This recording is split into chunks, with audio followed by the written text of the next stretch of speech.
Imaginatu esena arrunt bat, lankideekin zaude eta norbaitek ez dagoen taldekide bat aipatzen du.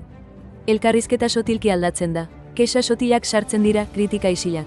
Presioa sentitzen duzu, negatibitatearekin bat egin, edo isilik egon deseroso. Bide erraza buruarekin baietz egitea da. Baina benetako leialtasuna printzipioen kontua da.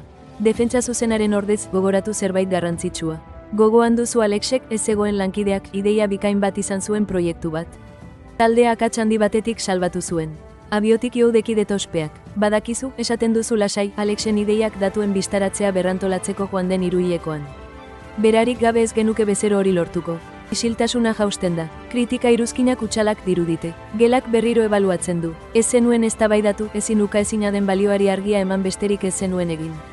Negatibitatea desagertu zen. Zen defentsa bat izan, goratze bat izan zen.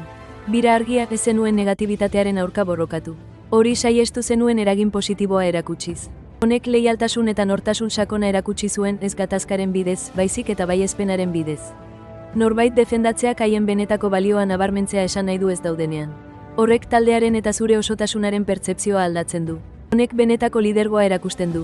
Hurrengoan, ez zaitez koruan sartu. Horren ordez, goratu ez dagoena. Partekatu benetako ekarpen bat. Nortasuna eraikitzeko informazio gehiagorako, arpidetu, basku ere popra. Utzi zure nortasunak bere kabuz hitz egiten.